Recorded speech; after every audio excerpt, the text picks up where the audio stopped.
पसमानदा समाज का आर्टिकल 341 पर धार्मिक प्रतिबंध लगा करके हमारे हक को छीना। ऐसा देश है हिंदुस्तान जिसके संविधान में एक तरफ हमको आज़ादी दिया जाता है आर्टिकल 15 के तहत, उसी संविधान का आर्टिकल 341 में धार्मिक प्रतिबंध लगाकर मुसलमानों को और ईसाइयों को एससी कैटेगरी से बाहर कर दिया गया। तक हमारा समाज यूनाइट नहीं होगा, कोई इंडिया और एनडीए पूछने वाला आपको नहीं। हमारे लोगों की बैठक में बात तय हो चुकी है कि 24 के चुनाव में पसमानदा समाज उसी के साथ रहेगा जो पसमानदा की बात करेगा। हम जहां चाहेंगे वहां सरकार बनेगा। एक मुसलमान नेता का नाम बताइए जो बिहार, झारखंड, उत्तर प्रदेश, बंगाल से उस इंडिया गठबंधन का हिस्सा। इंडिया का जो गठबंधन है कि ठग गठबंधन है मुसलमानों पसमानदा के समाज के साथ, इससे कभी तालमेल नहीं हो सकता है। आने वाले दिनों में हम लोग सबक सिखाने का। अगर आप सेकुलरिज्म पर राजनीति करते हैं तो मुसलमानों को भी साथ आपको रखना होगा, लेकिन आप चाहेंगे सेकुलरिज्म की राजनीति भी हो और मुसलमान भी हमारे साथ नहीं रहे तो मुसलमान किसी का वोट बैंक नहीं है। आने वाले दिनों में इसका मजा चखना पड़ेगा। बिहार में गठबंधन की सरकार है, बिहार में मॉब लिंचिंग हो रहा है। झारखंड में गठबंधन की सरकार है, झारखंड में मॉब लिंचिंग हो रहा है।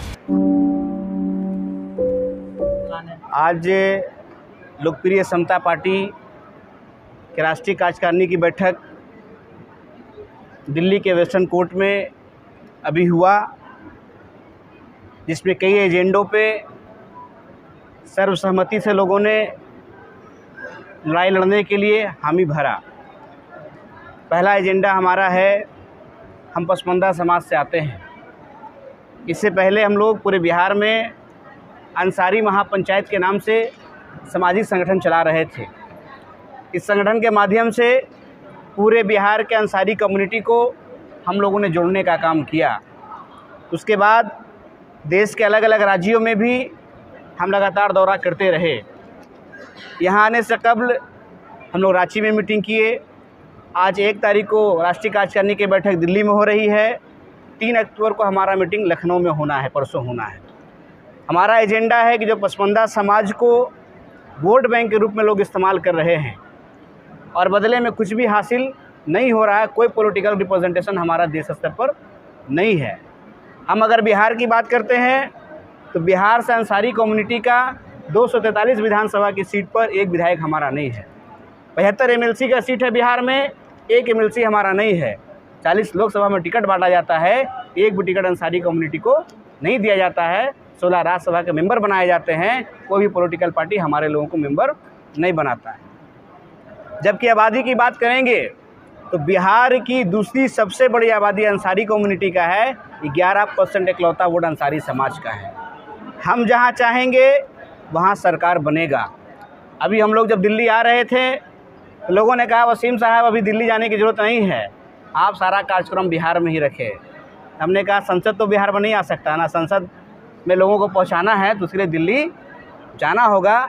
उसी मकसद के तहत अपने लोगों को बिहार से, उत्तर प्रदेश से, झारखंड से, बंगाल से, बॉम्बे से, गोवा से, मणिपुर से, कई एक राज्य से आज हमारे राष्ट्रीय कार्यकारिणी के बैठक में लोग शामिल हुए और निर्णय लिया गया कि आने वाला लोकसभा का जो चुनाव है 2024 का, उसमें पसमानदा समाज उसी को वोट करेगा जो पसमानदा की बात करेगा।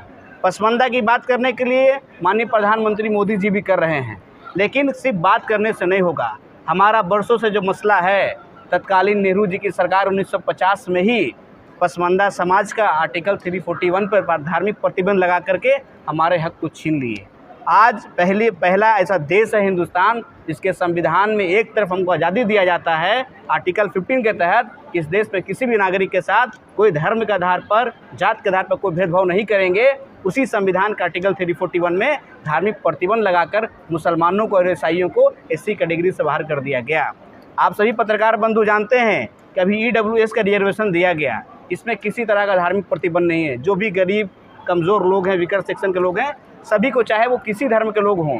इसी तरह OBC का जो रिजर्वेशन है उसमें भी किसी तरह का धार्मिक प्रतिबंध नहीं लगा हुआ है। अलग अलग राज्यों में EBC भी है, वहाँ भी किसी भी तरह का धार्मिक प्रतिबंध नहीं लगा हुआ है। इसी तरह ST का जो रिजर्वेशन है, ST के रिजर्वेशन में भी कोई धार्मिक प्रतिबंध नहीं लगा हुआ है, लेकिन SC का जो रिजर्वेशन है उसमें धार्मिक प्रतिबंध लगा हुआ है कि SC का रिजर्वेशन उसी को मिलेगा जो हिंदू होगा। उसके बाद 1956 में एक अमेंडमेंट हुआ, सिख लोगों को शामिल किया गया। 1990 में दूसरा अमेंडमेंट हुआ, बौद्ध धर्म के लोगों को शामिल किया गया, लेकिन आज तक मुसलमानों को और ईसाइयों को इसमें शामिल नहीं किया गया। आज हमारा एजेंडा पास हुआ है। पूरे देश में लोकप्रिय समता पार्टी आर्टिकल 341 में लगे धार्मिक प्रतिबंध को हटाने को लेकर आंदोलन करेगा। जैसे सर आपने कहा कि 40 सीटों पर चुनाव लड़ेंगे, किसके साथ आप लोग लड़िएगा, इंडिया के साथ या एनडीए के साथ? देखिए, अभी तो हम लोग अपनी ताकत को एकजुट कर रहे हैं।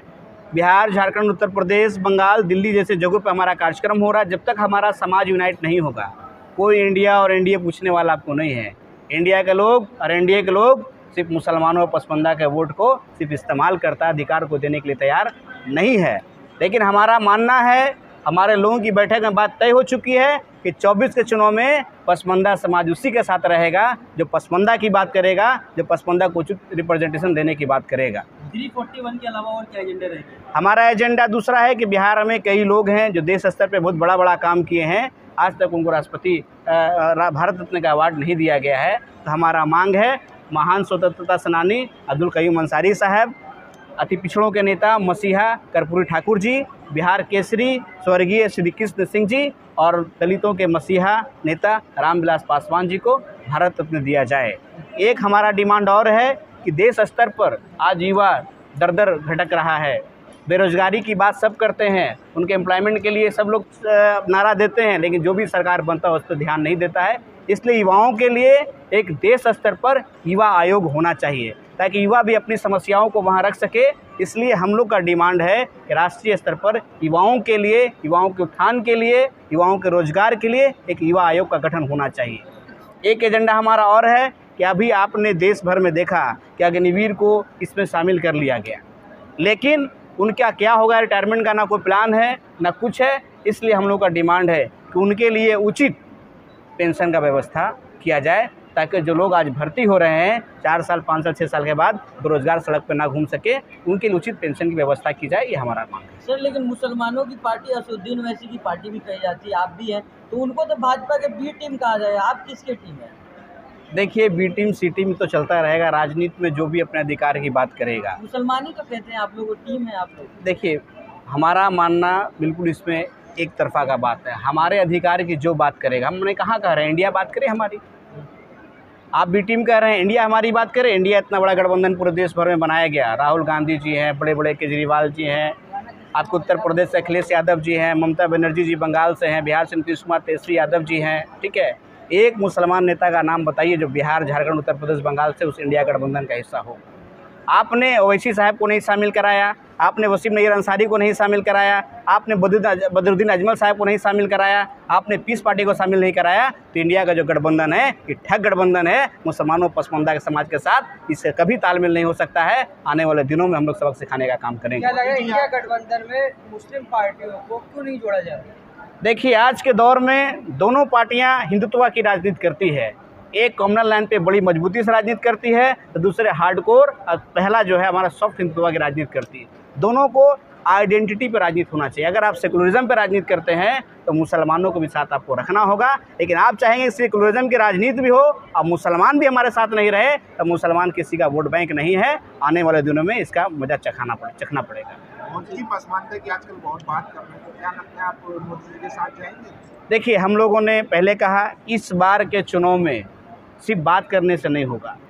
आप अगर उचित अधिकार देंगे, अगर आप पसमानदा की बात कर रहे हैं माननीय मोदी जी, तो हम आपसे आग्रह भी करना चाहते हैं कि बरसों से जो तत्कालीन कांग्रेस की सरकार ने जो हमारा हक छीना, आप उस हक को बहाल कर दीजिए। आर्टिकल 341 में लगे धार्मिक प्रतिबंध को आप हटाने का काम करें। पूरा देश का पसमानदा समाज आने वाले 24 में आपके साथ खड़ा रहेगा और एक बार फिर से मजबूती के साथ प्रधानमंत्री बनाने का काम करेगा। पिछले 9 साल में जो है मॉब लिंचिंग हुई है, मॉब लिंचिंग में सबसे ज़्यादा जो मारे गए हैं लोग वो अंसारी समाज यानी पसमानदा समाज के लोग हैं। उस पर जो है आप क्या स्टैंड है, क्या बात कर रहे हैं? अभी मैं झारखंड में गया हुआ था 2-3 दिन पहले। सबसे ज़्यादा मॉब लिंचिंग की घटना झारखंड में हुई है। झारखंड में किसकी सरकार है? झारखंड में गठबंधन की सरकार है। हेमंत सोरेन जी वहाँ के मुख्यमंत्री हैं। वो हमारे लोगों को सुरक्षा देने में नाकामयाब साबित हो रहे हैं। सिर्फ इल्ज़ाम लगाना कि भाजपा के शासन में ये हो रहा है, ये ऐसी कोई बात नहीं है। बिहार में गठबंधन की सरकार है, बिहार में मॉब लिंचिंग हो रहा है। झारखंड में गठबंधन की सरकार है, झारखंड में मॉब लिंचिंग हो रहा है। हमारे लोग मारे जा रहे हैं। अंसारी की आपने बात किया, चूँकि हमारी आबादी सबसे ज़्यादा है तो मरने वालों में भी हमारी संख्या सबसे ज़्यादा ही रहेगी। मगर राहुल जी कह रहे हैं कि सबसे बेहतर काम हम करेंगे क्योंकि भारत में जोड़ रहे हैं। आप कहाँ भारत जोड़ रहे हैं? कब आपने पसमानदा की बात की? कब आपने अंसारी का बात किया? आज राहुल गांधी को दर दर इसलिए भड़कना पड़ रहा है कि उनको बुनकरों ने साथ छोड़ दिया। उत्तर प्रदेश में कांग्रेस की सरकार हुआ करती थी जब तक बुनकर उनके साथ था, बिहार में कांग्रेस की सरकार हुआ करती थी जब तक बुनकर उनके साथ था। आपको बुनकर की ज़रूरत नहीं है, आप सिर्फ कहते हैं, कहने से काम नहीं चलेगा, आप वेटिंग में ही रह जाएंगे। अगर आपको बात करना है तो फिर आगे आइए।